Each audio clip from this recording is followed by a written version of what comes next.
Chapter 2. It's a Girl. The story presented here could take place in any French seaside community, and the reader or listener may imagine it where they will. However, to make things simpler, we'll place it in Nessan, a coastal town on the Atlantic coast in mainland France, more or less equidistant between Douarnenez and Biarritz. And, to be even more specific, the town follows the shore for 6 kilometers along a pedestrian promenade bordering the beach.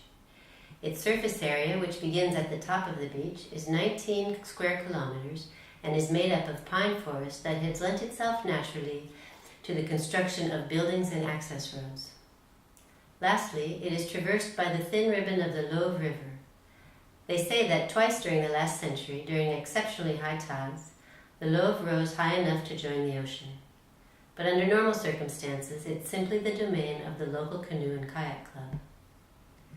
Starting with the May holidays and until the start of school in September, the average population of Nessan, as estimated by the tourist office, open all day without interruption during the summer and the first Wednesday afternoon of the month except on holidays from 2 to 3 p.m. for the rest of the year, at 2,500 inhabitants.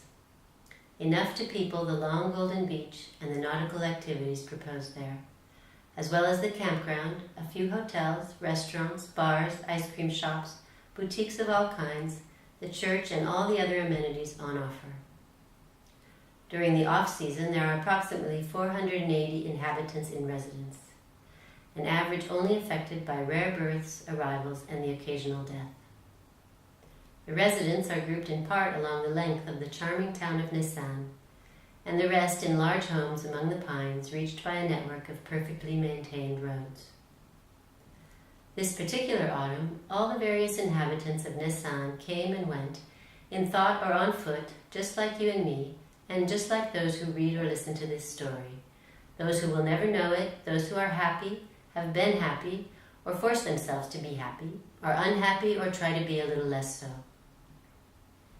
Having decided once and for all to not take upon herself all the trouble she witnessed, Marie Langlade had filed the meeting described above in a distant part of her memory.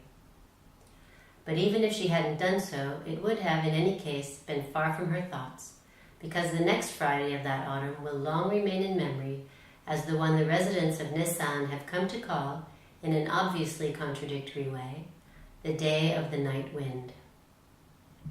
On that day, the mayor, Simon Dentresch, was at the end of his 3rd term and had called an early, informal meeting in his little office at the city hall. Present that morning were Julien Lavore, the municipal advisor for social affairs, and Rémi Lizan, the advisor for urban planning.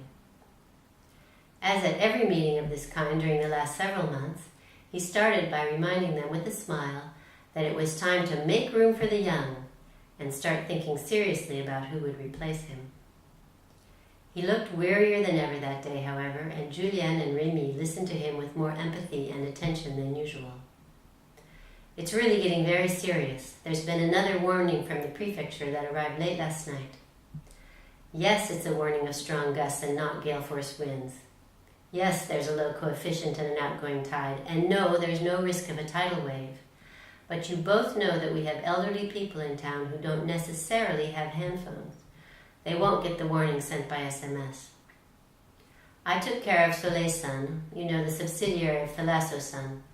Once again, they've planned their Wednesday back-to-school program for a day just before the equinox. Always the same. They plan their beach activities either just before the equinox or just before the solstice. But they left the beach perfectly clean, no complaint there, and they promised to come back for those temporary chestnut fences they used to mark off their games. The truck was overloaded, and they'll pick them up once the winds have passed. Julien, could you go by Mrs. Ramier's to help close her shutters and remind her to stay inside? And of course, if you think of someone else, Mr. Lacroix, maybe. His fracture is still pretty recent. I know you'll do your best. And you, Rémi, would you go by and check the no entry signs at the Thalasso construction site? Make sure they're well attached and can't fly off. And speaking of which, we should put the delays at the Thalasso Sun site on the list of topics to discuss. The manager at the Hotel Beau Séjour came to me again to complain. It seems that their attempts to draw seawater for their thalassotherapy pools are taking an inordinate amount of time. There's been constant noise night and day for the last 2 years, and his clientele isn't happy. Then there's the coming and going of all those trucks. There will certainly be damage to the roads. And just between ourselves, those protective walls they put up make it look like a prison. It's not very pleasant for anyone in town. It was late in the afternoon that the inhabitants of Nassan began to hear the rustle of the wind. Soon after, there was a kind of shuddering, and then it began to blow. The wind blows. The branches of the trees start to wave.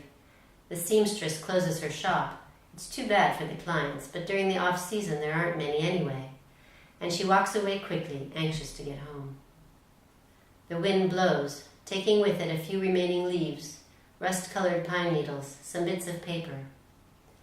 The wind blows, and the few shops remaining open lower their shutters. The wind moans, and the 2 restaurants that stay open Friday and Saturday nights post signs saying closed due to weather. There are no lights on inside. The wind whines, and Julien Lasserre takes an inventory in his head.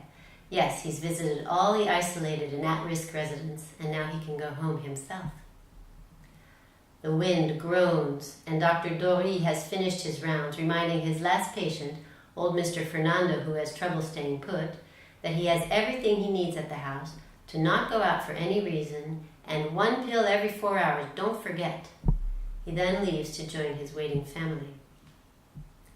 The wind gusts, and Rémi Lizon has finished inspecting the signs at the construction site, whose colors cover the entire range of gray, while the little Welsh girl, Christelle, as luminous as her name, sneaks quietly out of the house. She's going to photograph the wind, the houses in the wind, the beach in the wind, the construction site in the wind. In tones of gray, she's going to capture the ivory, mother of pearl, slate, anthracite, and all these with her silver photographic film. The wind whistles and, what luck for her, knocks down one of the protective barriers at the site of the enormous future thalassotherapy complex. The wind blusters and the sun is setting. Soon it will be night. Now the wind howls and there's another sound, sharper but so brief and faint that it won't be heard. And such a gentle fall won't be heard either. The wind screams, the night is black, and here and there we can make out overturned rubbish bins rolling in all directions. The prefecture hadn't told anyone not to put them out, and trash bags dance in the wind. The wind roars, and happily for Olivier Morin and Fernand Ramirez, it's almost over, all is well, their shift is about finished. Other cops from the station will take over now. One shouts to the other that they should still swing by the Thalasso site, even if nobody's there at night. Not even a light for a guard if there happened to be one. Pretty stingy, right? The other one yells back, "Okay, but let's hurry, we're almost there." "Stop, stop, stop," I say, "stop. That's not a trash can, it's a person."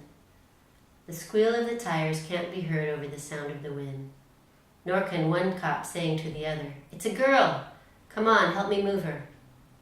And then, inside the van, "Don't worry, Yes, we have your camera. We'll get to that later. First, we'll take you to the closest clinic at Lasserre. It's only 30 kilometers. We're almost there. They'll take care of you. We'll take your statement tomorrow when you're feeling better. Don't worry. We called for reinforcements. They're on their way. Probably there already.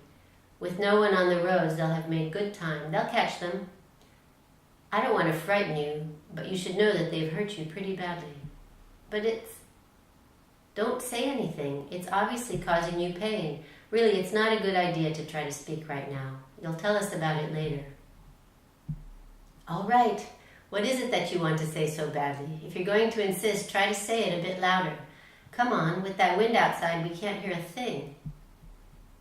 It's the film. They took it. They took the film.